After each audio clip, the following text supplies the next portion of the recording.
તમે ખાલી આને વાલથી આમ બોલાવશો ને અને હાથ ફેરવશો ને તે કૂતરું તમે 10-10 વર્ષ પછી તે આવો ને તે 10 વર્ષ પછી તમને ઓળખી જોવાને. હા, શું ખોટું? કેમ કે જીવોની અંદર એક ચાસુ છે, વાલને ભૂખ્યા છે, વાલ જોઈએ છે, પ્રેમ જોઈએ. વાલ મતલબ પ્રેમ જોઈએ છે. એ પ્રેમ તમને સંસારમાં સાચો મળ્યો નથી, એટલે તમે પ્રેમના જ ભૂખ્યા છે. ભલે તમે જે કહેતા હોય છે. એકદમ સુખી થઈ જાય ને વ્યક્તિ, તો કાલે વ્યક્તિની અંદર અભિમાન આવી જાય ને, આવી જ જાય. અભિમાન હંમેશા માતાજી ભગવાનથી દૂર રાખે. શું રાખે? દૂર રાખે. તો માતા એ જોતી હોય કે આને થોડો તૈયાર કરવા દે.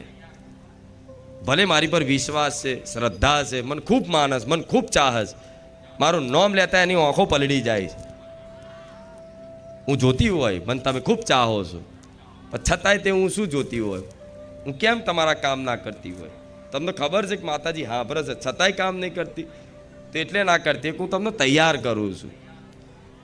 બધી બાજુથી તમારા કોણ પોતાના છે, કોણ પારકા છે, બધી તમને સાચું જ્ઞાન આ જીવનનું આપી દઈશ અને પછી સુખ મળશે. કૃષ્ણ ભગવાનના ભક્ત હતા, ભક્ત માધવદાસ. એ માધવદાસને એટલા બધા મતલબ આવા જે હોય ને ભક્તોને હેરાન કરવાવાળા, પરેશાન કરવાવાળા, ભક્તોની નિંદા કરવાવાળા, ભક્તોનો મજાક કરવાવાળા પહેલાંય હતા ને અત્યારે હોય છે.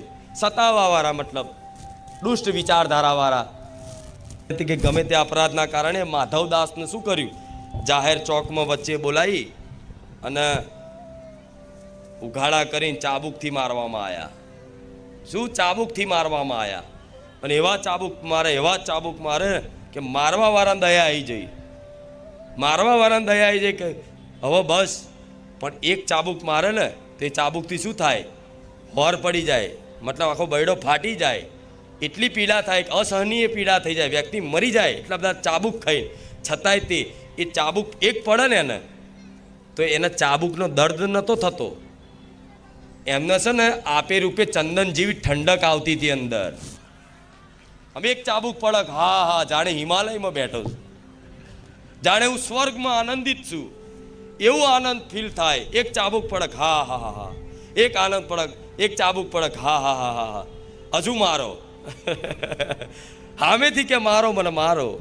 ચમકે એ પીડામય તે ચંદન જેવી ઠંડક આલે એ મારા જેવી માતા છે. એ મારો રામ છે. પણ એ બધા ચાબુક ભગવાને એમના શરીર ઉપર ખાધા, મતલબ હોર પડ્યા. તારે લક્ષ્મી માતાએ પૂછ્યું કે આ હોર શેના છે?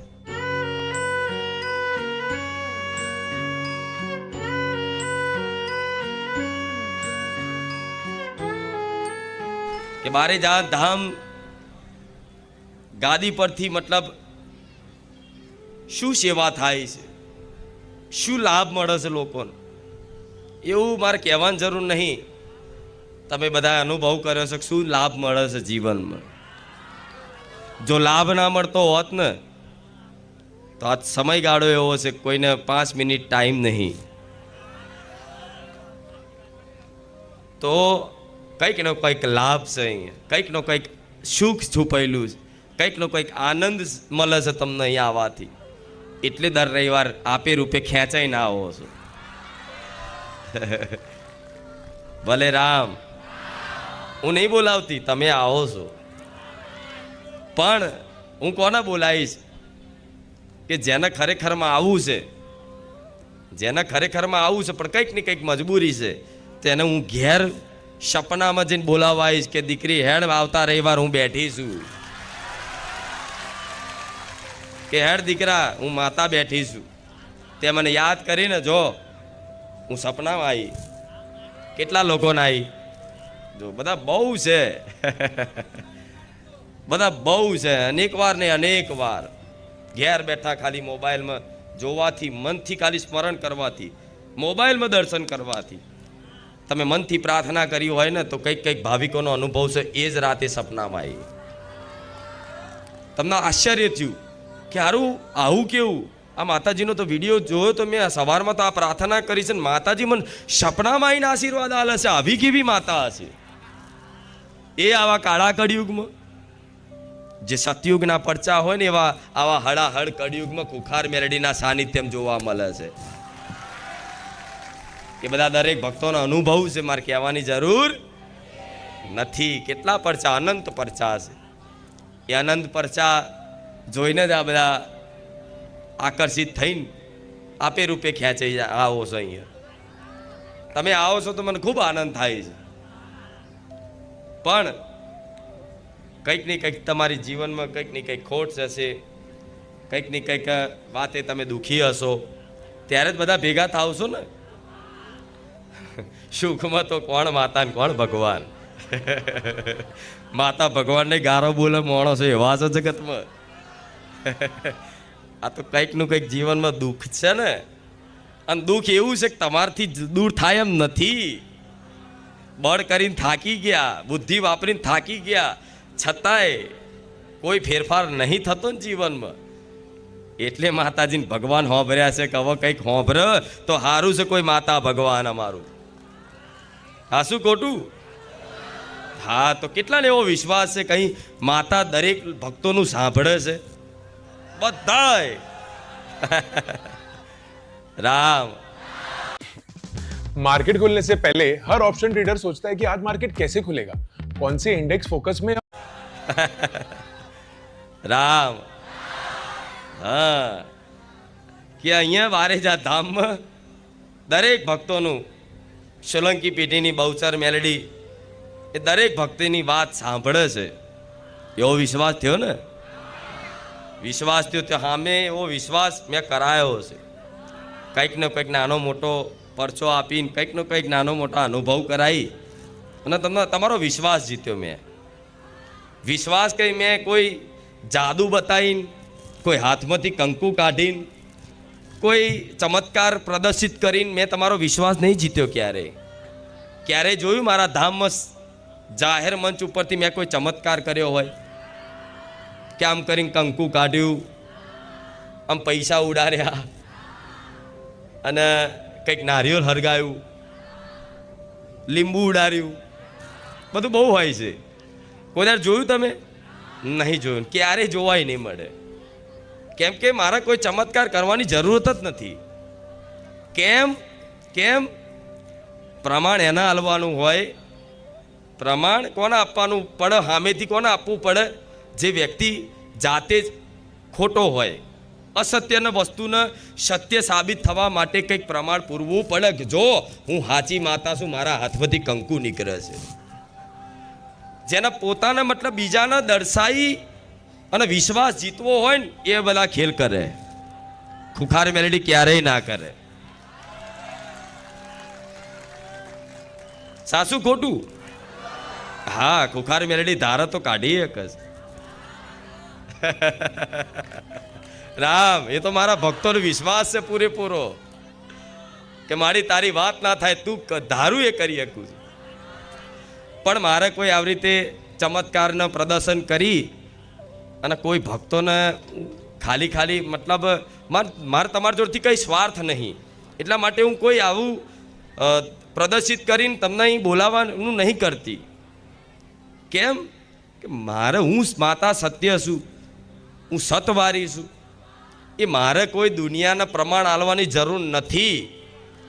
જે મારા પારે આવે સાચા વિશ્વાસથી, શ્રદ્ધાથી, નમ્રતાથી, દૈન્ય ભાવથી, ગરીબ બનીને, નાનો બનીને અને બસ અહીં મારા ધજાના દર્શન કરે કે મઢુલીના દર્શન કરે, આ ચુંદડીના રૂપના દર્શન કરે કે ગમે ત્યાં ધામમાં આવીને ખાલી મારી સમક્ષ ખાલી બે હાથ જોડી અને માથું થોડું નીચું નમાઈ અને ખાલી પ્રાર્થના કરે ને કે હે માં, હું તારા પારે આવ્યો છું માં, તું જગતમાં બધાનું મતલબ સાંભળી અને બધાના જીવનમાંથી કંઈક ના કંઈક દુઃખ દૂર કરે છે.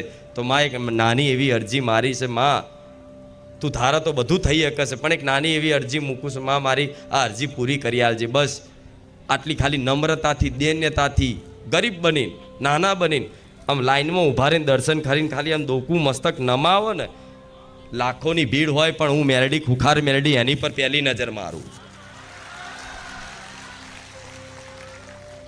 લાખો ભક્તોની ભીડ હોય પણ લાખો ભક્તોની ભીડ વચ્ચે એ ભક્ત ઉપર પહેલી મારી નજર પડે કે કોણ સાવો ભક્ત જે સાચા ભાવથી મને માતાને પોકારી, નાનો બનીને મને માતાની યાચના કરી, રોઈને કે દુઃખી થઈ અને મને માતાને યાદ કરી, તરત હું માતા જોઉં. અને પહેલી વસ્તુ તો અહીં ધામમાં જે આવો છો ને એની પહેલી શિસ્તતા જોઉં. શું જોઉં? એની શિસ્તતા જોઉં કે ધામમાં આવતા અહીં આવે છે તો ભલે લાઈનમાં ઘૂસ મારે છે કે નહીં મારતો, કોઈની ઓળખાણ કાઢે છે કે નહીં કાઢતો, કોઈની ધક્કા ધક્કી કરે છે કે નહીં કરતો, કોઈને અપશબ્દ બોલે ઊંચા અવાજેથી બોલે છે કે નહીં બોલતો, કોઈ નાના મોટાની મર્યાદા રાખે છે કે નહીં રાખતો. આ બધું નોટિસ કરું, આ બધું માતા જોઉં, પછી હું કૃપા કરું છું. એમ હાથમાં આવે એવી નહીં.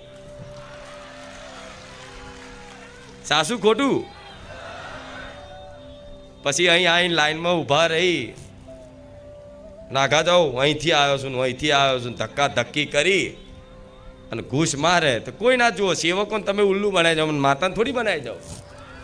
હું તો જોઈ જ લો. હા, તું તારી લાઈન કાપી, કોઈ વાંધો નહીં, 2 રવિવાર પછી તારું હોંભરી જા. તું 4 લોકોની આગળ આવ્યો હોય એટલા 4 લોકો તારા 4 રવિવાર તારા ઘટી ગયા. સાસુ ખોટું? હા, તો એનું કારણ છે કે હું લાઈન કાપવાથી હું દુઃખી નહીં થતી માતા, કે હું નારાજ નહીં થતી કે કેમ લાઈન તે કાપી, એ વાતે હું નારાજ નહીં થતી. પણ હું એ વાતે નારાજ થઉં કે તમે કદાચ કોઈ ભક્તોની લાઈન હોય અને કોઈ ભક્ત સવારથી આવી અને બપોરને આવીને તાપમાં કદાચ લાઈનમાં ઊભા હોય અને કોઈ 4-5 જણા આવી અને ગમે તેને ધક્કા મૂકી કરીને અંદર ઘૂસ મારી જાય તો પાછળ ઊભેલા 100 ભક્તોની આત્માને ઠેસ પહોંચે કે નહીં? કે ભાઈ અમે હવાના ઊભા છીએ, 2 કલાકના તાપમાં ઊભા છીએ, તમે ડાયરેક્ટ આવીને અંદર ચમના જતા રહ્યા કે હું આમાં છું, મને પેલાએ મોકલ્યો છે, મને આણે મોકલ્યો છે. તમે ભક્તો તો શું ના બોલે, હાર ભાઈ કોઈ વાંધો નહીં, તમે જતા રહો લાઈનમાં, કોઈ વાંધો નહીં, બરાબર. પણ પાછળ બીજા 100 લોકો હશે, એની આત્માને ઠેસ પહોંચે કે નહીં? એને દુઃખ થોડું તો લાગે કે નહીં? એ ઠેસ પહોંચે એનો અપરાધ તમને નડે. હું મેલેડી નડું અને હું તો નારાજ નહીં થતી. તમે તમારી લાઈન તોડીને આવો કે ગમે તે રીતે મૂળ આવો છો ને એ મારા માટે મહત્વનું છે. તમે ગમે તે ભાવથી આવો, ઘૂસ મારી નહીં આવો, શું ઘૂસ મારી નહીં આવો, પણ તમે આવો છો તો હું રાજી છું. પણ આ શીખ એટલે આલું છું કે કેમ કે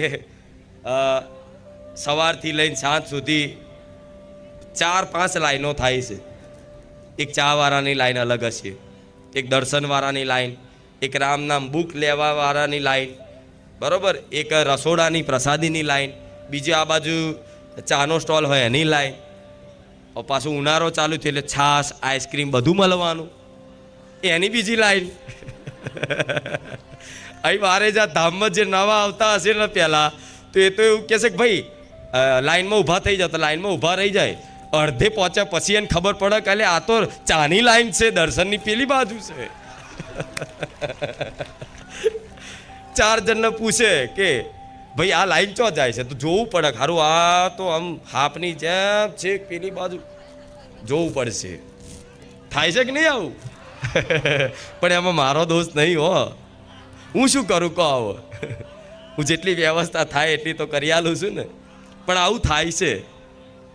લાઈનમાં ઊભા હોય ધારો કે રામ નામની ચોપડી લેવા માટે, અને લાઈનમાં ઊભા રહેતા ચમની લાઈન બદલાઈ જાય અને ચાની લાઈનમાં ઘૂસી જાય. અરે ભાઈ અહીં ચમના આવ્યા હતા કે ભાઈ હું અહીંયા ઊભો તો લાઈન 4 જતી રહી, ખબર જ ના પડી. તો વિચારો. અને નવા આવનારો તો જોવો છે કે આ લાઈન છે એની છે આટલી બધી. સારું એવું શું હોય, વહેંચે છે કશું? આ શેની લાઈન છે? તો જોવાવાળા તો જુઓ, 1 2 3 4 5 6 7 આટલી 7 લાઈનો થાય છે એની. એ જોવાવાળાની બુદ્ધિ ચકરાઈ જાય, ફરી જાય. સારું અહીં તો ખબર જ નહીં પડતી, સબનું ચાલે છે બધું, પણ જેવું ચાલે છે એવું, પણ સારું અને આનંદ ભર્યું વાતાવરણ રહે એવું ચાલે છે. સાસુ ખોટું? આનંદ છે ને? હા. તો મારા ભક્તોને એક શીખ આલું છું કે તમે અહીંયા આવો તો ભીડ બહુ હોય ને, બહુ ભીડ હોય ને, બહુ તાપ હોય ને, તો જરૂરી નહીં કે મઢુલીમ જઈ અને તાપમાં બેઠીને ધક્કા મૂકી કરીને મારી આગળ દર્શન કરો તો જ તમારા દર્શન ફળશે, તો જ તમારી વાત હોંભરીશ. બહુ ભીડ હોય તો દૂરથી દર્શન કરશો ને તો હું ખુખાર મેળડી હોંભરી લઉં છું. ઘેર બેઠા જો લોકોની અરજી, ભક્તોની અરજી ઘેર બેઠા મોબાઈલમાં જોવાથી સાંભળી લેતી હોય અને એની અરજી પૂરી કરી દેતી હોય 12 કલાકમાં, એવા અનુભવ છે. કલાકમાં પરચા મળી ગયા છે અહીં વિદેશો સુધીના, બરાબર. તો તમે ઘેર બેઠા મને યાદ કરો છો, ઘેર બેઠેલાની ભક્તિની પ્રાર્થના સાંભળી લેતી હોય તો તમે અહીં મારા ધામમાં પગ મૂકીને મને યાદ કરો છો. ખૂણામાં ગમે ત્યાં બેહો તો હું તમારી બાજુ જોતી હોઈશ ને, તમારી વાત સાંભળતી હોઈશ ને. પણ ના, અમુકને તો એવું કે ના, મારો તો આગળ જ જવાનું, ધક્કા મુક્કી કરીને આગળ જ જવાનું. તમારે બહુ એવું દર્શન શાંતિથી કરવા હોય તો આડા દાડે આવીને કરો. આડા દાડાઓ મંગળવાર, બુધવાર, ગુરુવાર, જ્યારે શાંતિથી તમને 10 મિનિટ ને 20 મિનિટ બેહવું હોય ને તો એ બેસજો. તમારે ચા પીવી હશે ને તો ખાલી મનથી કહેજો કે માડી ચા પીવડાય ને, જો કોકના મનમાં વસીને તમારી હાથર ચા લાઈને લાયા હું તો મેલડી નહીં.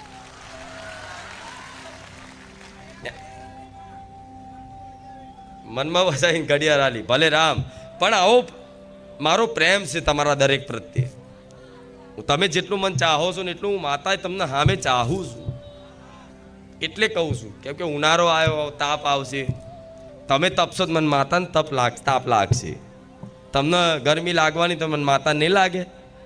કહો હા, શું ખોટું? એટલે હવે ઉનાળામાં તો ટાઈમ થોડો હવે 7 વાગ્યા સુધી મારો આગમનનો રહેશે, કેમ કે તાપ હોય અને ગરમીના કારણે બધું જોવું પડે કે નહીં. હા, એટલે થોડું મતલબ હવે જે પહેલાં 6 વાગે એન્ટ્રી થતી તો હવે 6:45-7 વાગે થશે. તો એ વાત યાદ રાખી અને તમે તમારે શાંતિથી 5 વાગે અહીં આવશો ને તોય વાંધો નહીં. પણ બપોરે આવો ધગધગતો તાપ હોય, 45 ડિગ્રી સુધીનો તાપ જતો હોય, બરાબર, તો મતલબ તમારું રક્ષણ કરવું મારી જવાબદારી. અને હું તો સેવા મારા ધામમાંથી જેટલી થશે એટલી કરાવડાવી. મારા આશીર્વાદથી ક્યારેય કોઈ તકલીફ નહીં પડવા દીધી. પણ તમે જાતે નાના દીકરાઓ લઈને આવતા હોય, કોઈ ઉંમરલાયક વડીલ વૃદ્ધ હોય તો એમને ખાસ ધ્યાન રાખવાનું. આગળ બેસી જાઓ છો, તમારો ભાવ છે, પણ 12 વાગ્યાના તાપમાં બેસી જાય બેહવા હતા મને ચિંતા થાય છે. બોલો હા, શું ખોટું? 12 વાગ્યાના અને અમુક તો 12 વાગ્યાના બેહક રાતે 12 વાગે ઊભું થવાનું. ભલે પણ કોઈમાં તમારી આ શ્રદ્ધા છે, તમારો આ વિશ્વાસ છે, અને આ વિશ્વાસ અને આ શ્રદ્ધાથી તમે અહીં આવો છો, બેહો છો, આટલું તપ કરો છો, તો શું હું તમને તમારી પર કૃપા નહીં રાખું?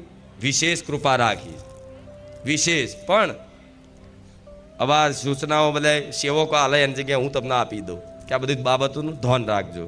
બીજી વસ્તુ લાઈનનું કીધું.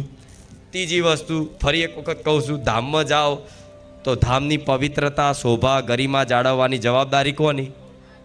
એ ભક્તોની જવાબદારી બને. કોની બને? ભક્તોની, સેવકોની, બરાબર છે. તો તમે જાતે પોતે જ એક વ્યક્તિ હોય એ જાતે જ પોતાની જવાબદારી નિભાવો તો આખું આયોજન બહુ સરસ રીતે થાય કે નહીં? હા, તો એના માટે કચરો જ્યાં ત્યાં નહીં નાખો. ક્યાંક કચરો પડેલો દેખાય તો તમારે જાતે વેણી લેવાનો. આ બધું કરશો તો મારી કંઈક કૃપા મળશે. હું તમને કચરો વરાવતી નથી. હું તમને એવું નહીં કહેતી કે તમે હાવેણો લઈને મારા ધામમાં કચરો વારો, કચરો વેણો. પણ ના, માતાજીનું ધામ છે અને તમારા પોતાનું ધામ છે, માનો છો ને? તો આપણે પોતાના ઘરમાં કચરો પડેલો રવા દઈએ ખરા? હા, શું ખોટું? કચરો પડેલો હોય તો શું કે લાવો હાવણી વાલ લઉં, કોકનું કોક સારું અચાનક મહેમાન આવી જશે, ચેવો ભટવેડો પડ્યો છે કે એવું કહે ને, કે કોકનું કોક મહેમાન આવી જશે, લાવો કચરા પોતું કરી લેવા દે, કે બહુ કચરો પડ્યો છે. કેમ કે તમને એવું છે કે મહેમાન કોઈ આવશે અને આ રીતે ઘેર કચરો પડેલો હશે તો મતલબ એ શું વિચાર છે? એમને ગમશે નહીં, એમને આવવાનું ગમશે નહીં, એવું થાય ને બધાને. હા, તો અહીં કયા રૂપમાં કયા દેવી દેવતાઓ કયા ભગવાન કયું રૂપ લઈને આવે છે તમને ખબર નથી. આ સત્ય વાત છે. તમે નહીં માનો પણ હું માતા જ કહીશ કે મારા ધામમાં રામ નામ લેવાય છે. મારા રામચંદ્ર ભગવાન બિરાજમાન છે, અખિલ બ્રહ્માંડના નાથ છે. તો જ્યાં રામનું નામ લેવાતું હોય અને આખી લાખો ભક્તોની સંખ્યામાં એક સાથે રામ નામના જયકારા થતા હોય ને, તો ઉપર બેઠેલા ઇન્દ્રદેવ હોય ને તો ઇન્દ્રની ગાદી હલી જાય. એ